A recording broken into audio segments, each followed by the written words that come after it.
and ask anything. Seriously, Okay. say Well, anything, ask anything. yeah. Whatever's good. Who knows where Whatever's we'll good. lead? That's Okay, right. so I'm Kelly Beeson, and I'm the Adult Services Coordinator at, Head of Adult Services. Gosh, what is my title? At Cooper-Siegel Community Library. And we have Abby Mendelson here with us, who is the author of a great book. It's new. Yes, Is it that is. right? Yeah. Well, Spirit to it's Spirit. interesting. It's new. It came out at the end of 2019, So it's late in the brand new. fall. Yeah, and we had a whole bunch of, well, let's wait for the spring, summer things planned in 2020. So Didn't it's new. happen. Yeah. I was going to say that means it's just hot off the presses, really, because last year was just a big kind of gaping black hole. That's right. Yeah. So Spirit to Spirit, a portrait of Pittsburgh jazz in the new century.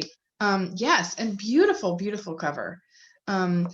And so our library has just bought a copy, and so it's on its way to people's hands. And there's a great amount of copies in the system already. But so tell us a little bit about yourself and a little bit about the book, and we can kind of go from there. Oh, thank you. Thanks for having me. This is great. Thank you. And it's interesting. I've always loved libraries, as I've said, and I've been very blessed to be able to do speak and present things at your library, at the main library, at Squirrel Hill, and Mount Lebanon. It's neat. Libraries are wonderful places. I wrote a piece a number of years ago about some refugees who came here, political refugees from Asia, who were persecuted, and the State Department got them out. And they settled here. And one of the things was, and I was out in the suburbs in a library where they have their meetings, and they had never seen a library. They had never heard of a library. And for those of us who are blessed to be Americans, it's a birthright, free public libraries. Most people in the world don't have that. So this is a great blessing. I was born in New York, excuse me, raised on Long Island, came here. Pitt sent a recruiter to my high school, and a bunch of us came out to Pittsburgh thinking it would be our stint in the Foreign Legion. But I stayed here, met a wonderful young lady from Pittsburgh, and married and raised a family here, went to graduate school here, and have stayed here. It's a great place to live. So of all those folks who came out from New York, I stayed here, went to graduate school here, and have been a teacher and a writer for quite some time now.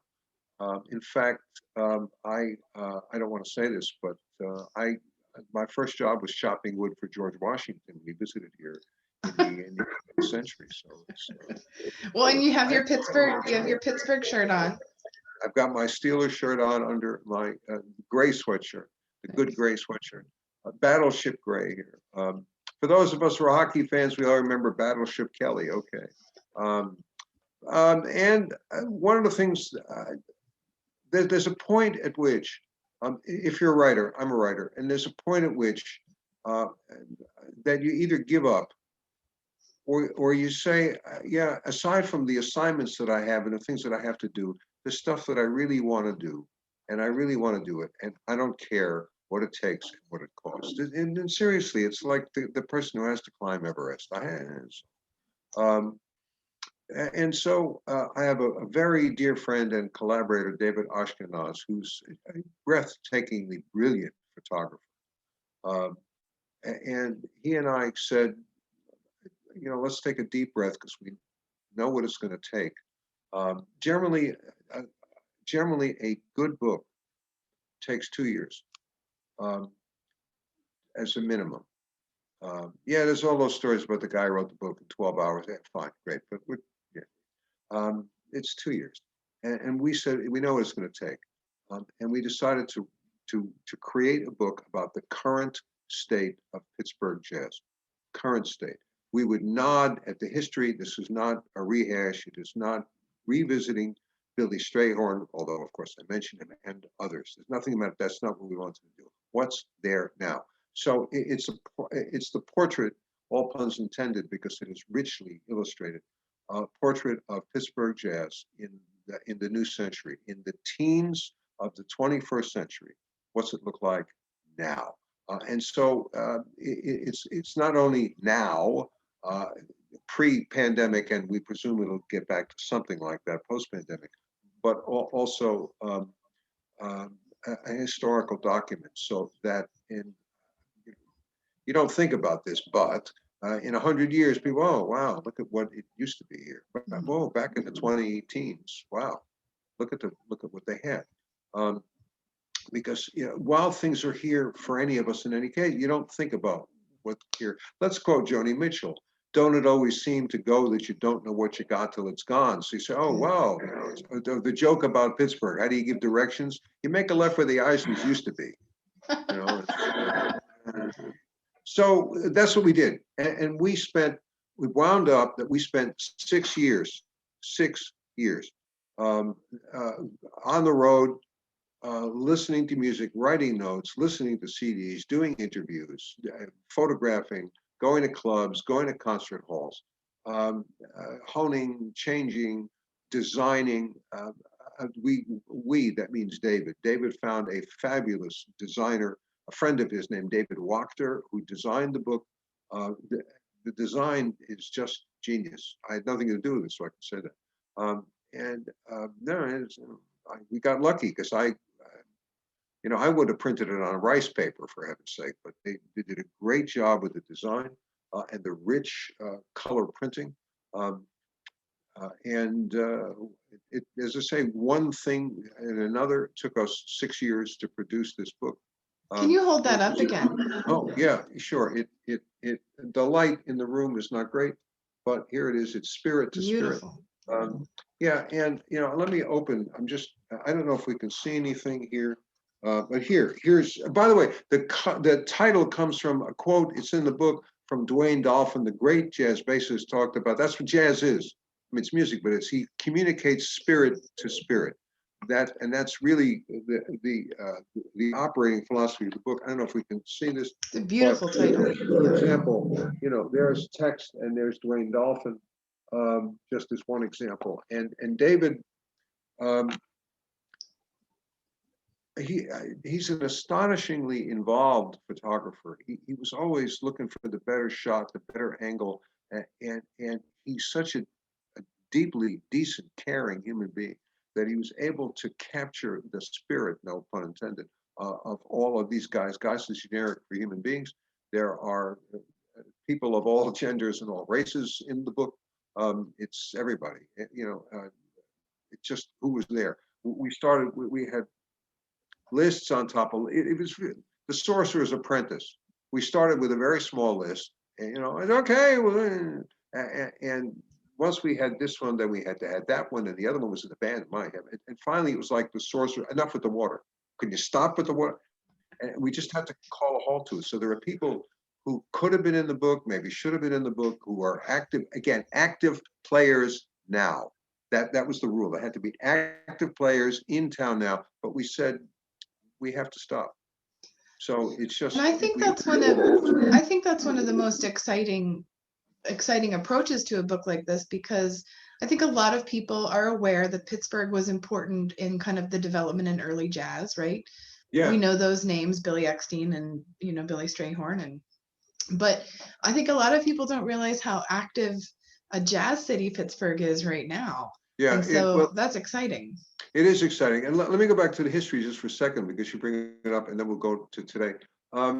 Okay. Once we take New Orleans off the map, really the birthplace, there's no question about that. And get to that in a second. And this huge megalopolis. At the time, there was one metropolis in America. It was New York. And everything else was either a small city like Pittsburgh or slightly larger city like Chicago. Fine. After that, right? Go back to New Orleans for a second. Why New Orleans? Why that city at that time? Because what you had, well, it's St. Patrick's Day today. Mulligan stew, right? What you had was a classic gumbo. You had classical music, you had Creole culture, which was a mixture of French culture and African American culture. So you had classical music, classical training, and church music, slave chants, everything got mixed up in the music. And if you talk to musicians, right, they will all tell you, once they strip out, well, I only work for the conservatory. Once they strip that off, to tell you it's all music and it's all playing there and it all works together. And part B of this, as the late Stanley Crouch said, right, is that once you start hearing it a different way, once you start throwing another beat into the the 4-beat bar, you start thinking about everything all at once, and you can't go back.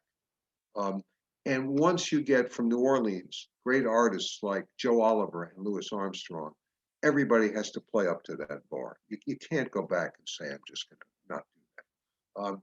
So what happens is that music gets on railroad trains. It especially gets on river boats.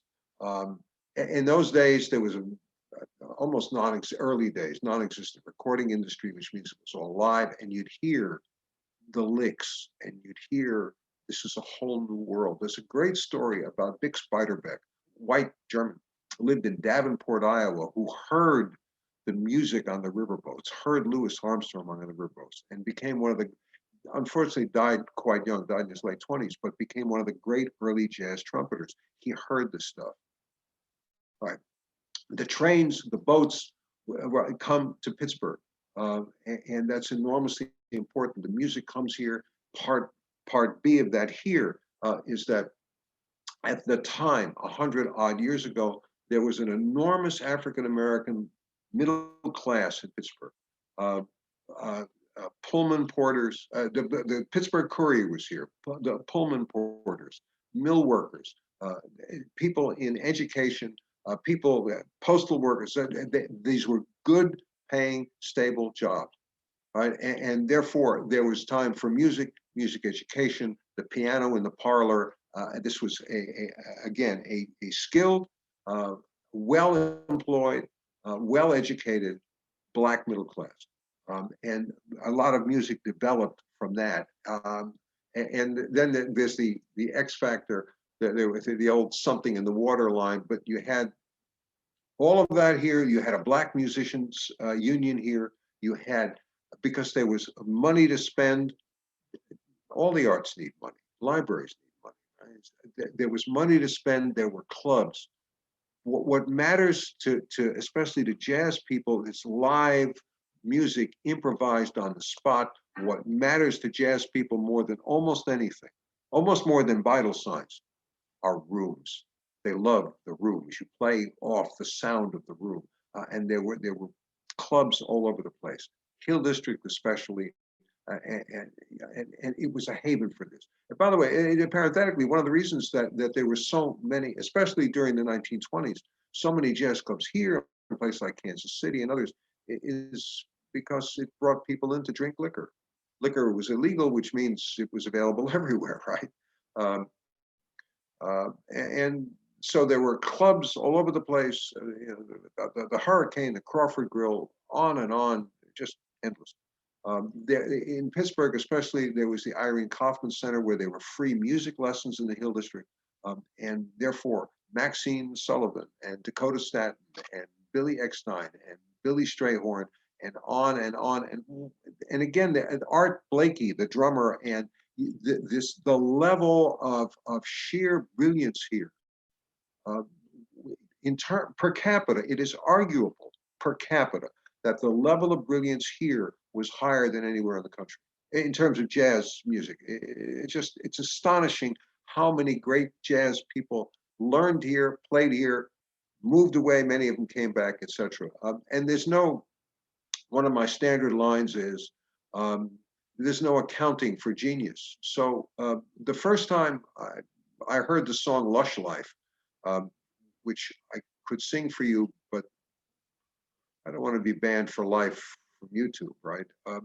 But the first time I heard it, I said, obviously, written by some guy who, at the end of his life in Paris and is summing up the ennui of how tough life is. Billy Strayhorn wrote it when he was a delivery. He was a delivery man for a Homewood drugstore. He was a high school kid at Westinghouse. There's no accounting for that. You don't even know what to say about that. Like any other genius, it's like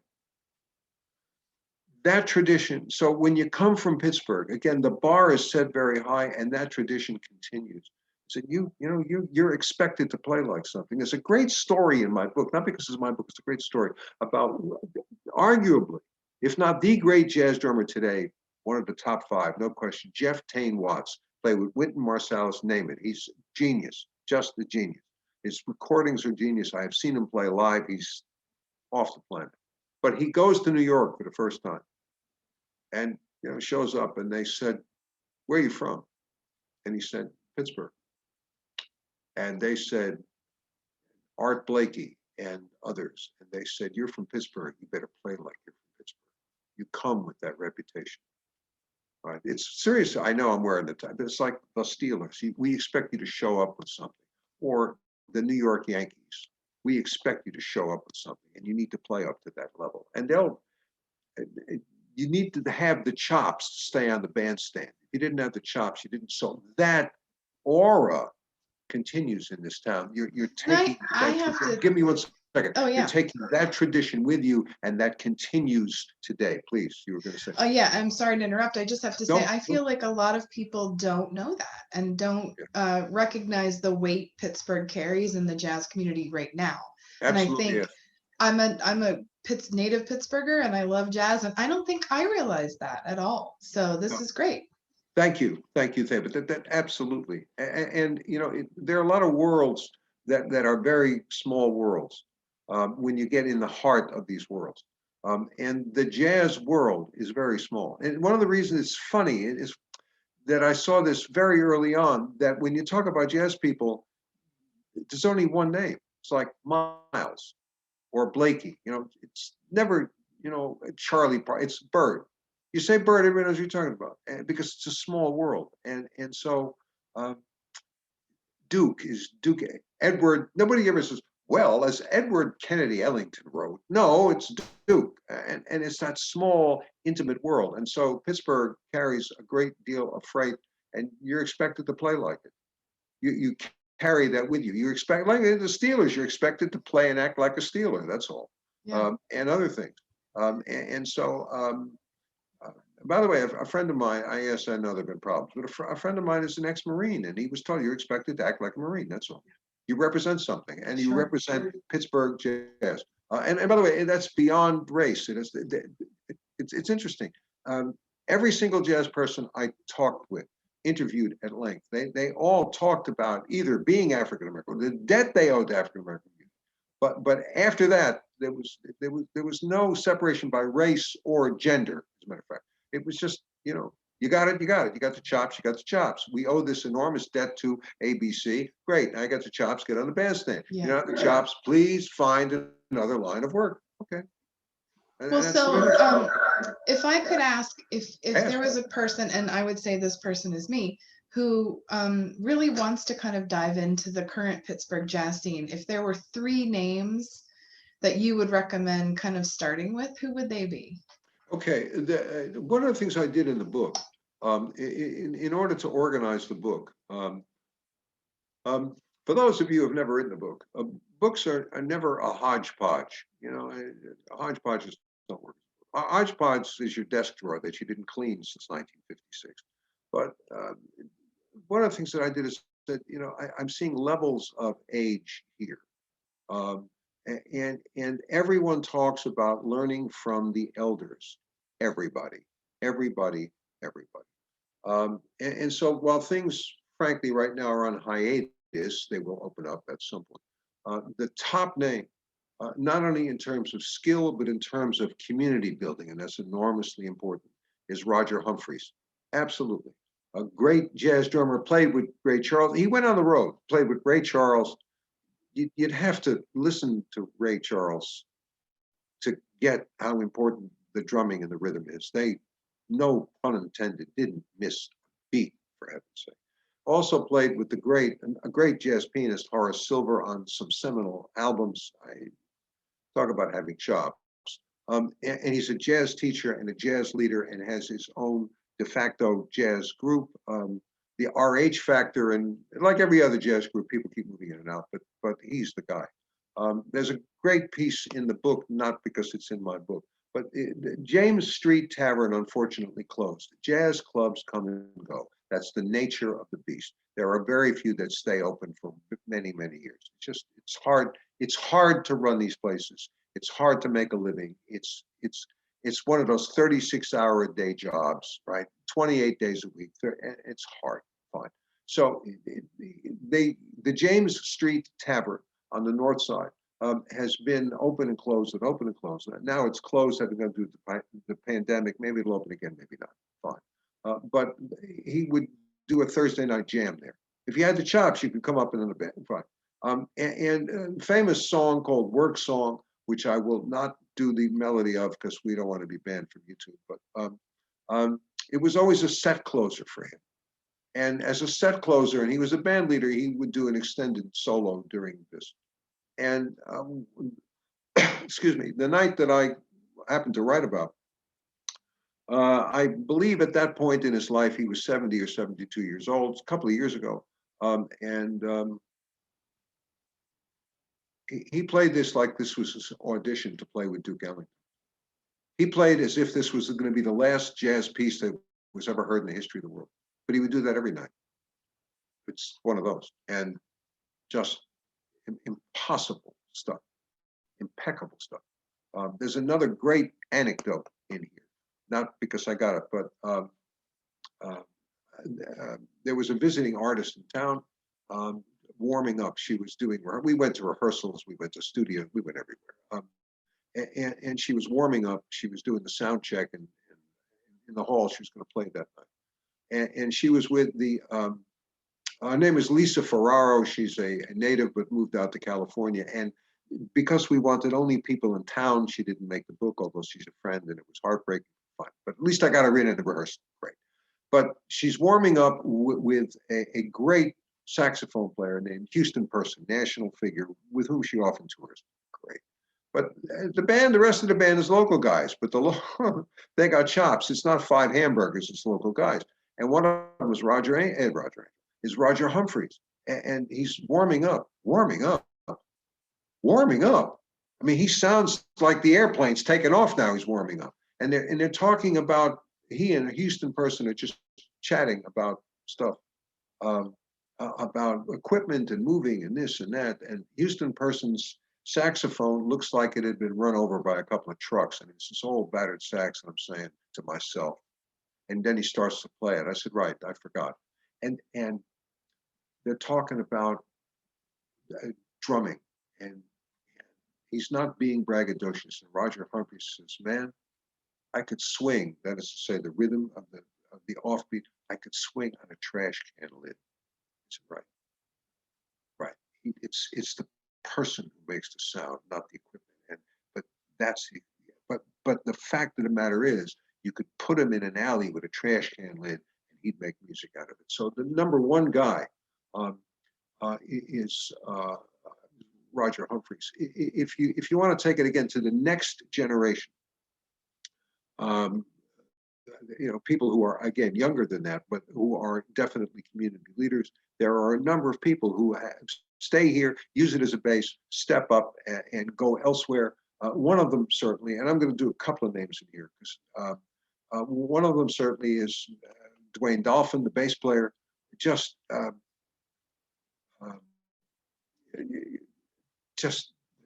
the level of his expertise, the level not only of his dignity and expertise, but the way in which seemingly effortlessly he can hold an entire complicated improvised jazz composition together is remarkable.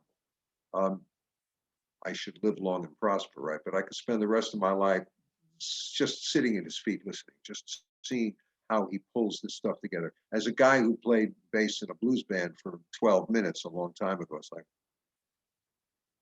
how'd all those notes get in that thing? Another guy who does the same sort of thing and is also the creature with two brains. Impresario is Marty Ashby, the guitar player, and MCG Jazz, and he was the one to give him credit, who made sure that this book came into being. But has a tremendous ability as a producer, as a guitarist, as an impresario, as someone involved in the Pittsburgh Jazz Orchestra to bring things together. Great generosity of spirit. And when I ran into a snag here or there, I'd call him up and he'd say, "Yeah, okay, here's the number," and call the guy and tell him I told you to call. Um, Opened every possible. I mean, that kind of. But I don't say this to be funny. That's a real jazz moment. If they trust you, they trust you. If they trust you, they love it. Yeah, and I know it sounds like Ken Kesey and the Merry Pranksters from the Electric Kool-Aid. You're either on the bus or off the bus. But if you're on the bus, you're on the bus. If you're one of the cats, you're one of the cats, and that's the way. If they didn't treat us that way and trust us that way, we wouldn't be having this conversation because the book wouldn't exist. That's two guys. Well, a third guy. Let me throw in a third guy because one of the most beautiful human beings that I've ever met, Howie Alexander, who's a keyboard player. Not that anybody isn't a beautiful cat in this book, but Howie's off the planet. I've never seen in my life anything like that. And he's a teacher in Homewood, and he's just, wow. I mean, he's gifted and brilliant and articulate and giving and caring, and you could listen to him play stuff endlessly. And one of the things that I'm an okay amateur musician. One of the things that I find stunning about these guys, aside from the speed at which they can play, is how they can shift from this to that. I know he's a criminal now, so forgive me, but Bill Cosby had a great line about street football in Philadelphia. You stop on a dime, I give you 9 cents change. Bang, they're over here. Somebody makes a note over there, and they're over there faster than you can think. George Hyde II, we'll get to his son in a second, who's runs his own studio in Aspinwall. George Hyde II said you can't account for the synapses in their brains. Just bang, and Howie's one of those guys. I've seen him do stuff I still don't believe. Just so that's 3 guys in the middle of that, roughly middle age. And then the young guys coming up. This great thing about jazz music is that there's always somebody out there who's going to do it. Somebody out there is going to play it. And speaking of, and I call him in the book the Crown Prince, everybody has a title, George Hyde III, who's another percussionist who's just fabulous. Brilliant, fabulous, decent, caring, articulate, great guy. His grandfather owned a studio, and his father studio. But you got to have the chops. He didn't just get it through nepotism, and he's wonderful. Just a tremendous talent. There are others out there. A young saxophonist, Abby Gross. She's terrific, coming up, doing great stuff, and various others. Yeah, and this is why we need everyone to buy the book so that they can learn more about these artists. Yeah. And I don't want to leave before you tell everyone about the proceeds of this book and what that's about. Okay, sure. By the way, I have as much time as you have. I know people will be dozing off listening to me at this point. No, this is really great. You're very kind. I'm a wonderful sedative. 2 minutes. No, you're fascinating. No. I wish we did like a 5-part series with you, but yeah. If you'd like. It's important. Thank you for mentioning that. It's important. I think everybody knows. I am not merely here to shill books. I'm here to speak about the glory and the greatness of jazz music in Pittsburgh, but also this book. Number one, it's got some stuff that I wrote in it. Number two, it's got, frankly, these are museum quality pictures. I have seen them hung in museums. David Ashkenaz's photographs are astonishing. And it's interesting that one of the reasons the book works is because there were many times we were out together, and it was like the Vulcan mind link, right? It is that we would be thinking the same thought at the same time. I saw him shooting the same stuff I was writing, not every minute of every day, and we never talked about that. But never talked about you should shoot this, you should write that. But my heavens, and he really captured them all. If I saw the photos all along the way, and I'm not difficult, but if I thought he was killing the book, I would have said, I'm not doing this. Why? Because it's my jazz book. It's also his jazz book. I would have said, look, do it as a photo essay. And I would have written, and then he got a guy, David Wachter, to design it. And this design, I know this sounds sappy, so forgive me. There's design and jazz is jazz. And when David Ashkenaz, showed me David Wachter's design, he did a couple of samples. I broke down and cried. That's a true story. Sat down and cried because he had the rhythm and the spirit and the idea perfectly. The book looks like jazz. It's just, I mean it, it's genius. And it's a really special book, and I love that that's the process of how it got created, because that is so emblematic of jazz, right? It really is. A jazz trio working together in this very like simpatico way, and yeah, exactly right. Yeah, and the title Spirit to Spirit, I feel like the three of you were kind of working together, just spiritually working together, right? And so it's a special, special book. Yeah, really so is. all the proceeds, you get no money, they get no money. Right. Yeah, and I need to emphasize that, because I'm not here to shill books. You know, everybody wants to make money, but we decided at some point we love this stuff. We love the music. We love these guys. Guys are generic for human beings. We love these guys. If I had any talent, I'd be a jazz musician. And we said, in order to make the deal, and it's important, we donated every single cent of what we might have made, standard royalties, fees, to the MCG Jazz education programs. Every cent from this book, the proceeds from this book, get plowed back into jazz education for our children, collectively, our children. That was vital to us. That's was huge. Plymouth Rock. That was Gibraltar, for heaven's sake. This was the coronation stone. This was our gift, and we want more and more kids. Every single jazz person that we talked to, everyone talked about how important the education was. Whether one guy said, I would walk down the street in the Hill District and I would hear these guys and see what they were doing and learn from what they were doing. Other people talked about, again, going to the Irene Kaufman Center. Other people would take lessons. Other people said, I would listen to the radio. Other people said, I would go to church. I went to school. The education was enormously important for every one of them. And we said, we have to make sure that the kids, however they get the shot, that the kids have more rather than less access to jazz education. We don't make a cent from this book. I'm going to say it again. This was 6 years putting this together that we're not seeing a cent from, a labor of love, and a labor where any proceeds, we hope there's $1 gazillion in proceeds, get gifted to the children of Pittsburgh for jazz education.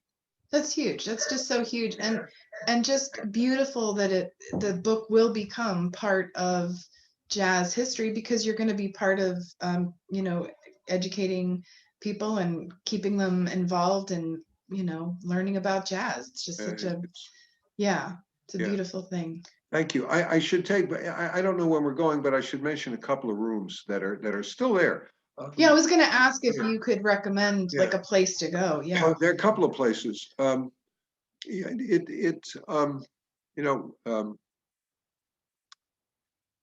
First, I have to tell you a great story. It's out of, I want to say it's out of Kansas City, but it may not be. It wasn't here. It used to be that, well, it still is, but the clubs would close, and then sometimes there'd be after hours clubs, and sometimes the jazz musicians would get together. They'd play in a hotel somewhere, and then they'd go in the basement and they play. So they went to play, and it was good collection of players, and the great Sarah Vaughan. Talk about a voice, for heaven's sake. The great Sarah Vaughan, and you know, she, whatever the song was, doesn't matter what song it was, great jazz standard, I Can't Get Started. Good. So she sings a couple of choruses of I Can't Get Started. She says, okay, fellas, I'm a little tired, taking off. So she goes to bed, and she gets up 4 or 5 hours later, throws a little water on her face, goes down to the basement. They were still playing I Can't Get Started all night. They just kept riffing, and they kept changing it. They're changing solos and this and that, and um, uh,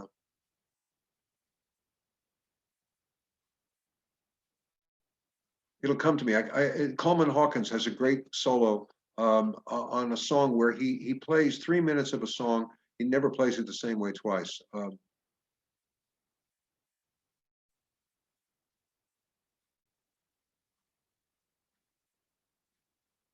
Lost the title. It'll come to me. But that's the way it is. If you're going to play it this way and that way, the other way. Great, real fast Miles Davis story.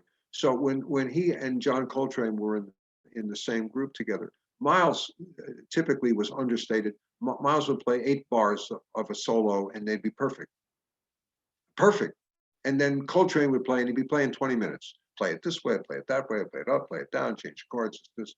And Miles finally said to him, you know, and Coltrane says, I don't know how to stop soloing. And Miles, in that famous raspy voice, said, take the horn out your mouth. You know, but you know, but that's jazz. So they can play it all night. Right now, we lost James Street Tavern, which was a great club. I want to say it's Coleman Hawkins playing Body and Soul. Great jazz standard. It just, it's on YouTube, but just my heavens, you can hear how you can, it's breathtaking how you can keep changing the thing and keep it fresh. We've lost James Street Tavern and a number of other clubs, and so right now things are in abeyance. What the clubs that are holding together now I do not say this badly, are the ones that have foundation support. So MCG Jazz, right on the north side, beautiful concert hall. It was acoustically, and then a lot of times you can get a room and you've thrown some microphones. This was acoustically engineered. They won Grammys over there, rightfully so. It's a beautiful hall. They get local people, they get national people, and incidentally, we included no national people, so local folks in the book. Also, a great room, a great small room downtown, the backstage bar in the cultural district. It's intimate. It's wonderful. It's intimate and close, and you're right there. And every big jazz name in the city plays there, and often in different lineups. So you'll see this one with that one, that, and the other one, and you get all this cross-pollination. In the warmer months, trust me, there will be warmer months. The Katz Plaza next door. Sometimes they go in the theater next door to backstage, the backstage bar. And those rooms, and I don't mean this badly, but because they are supported by foundations, they'll be solid.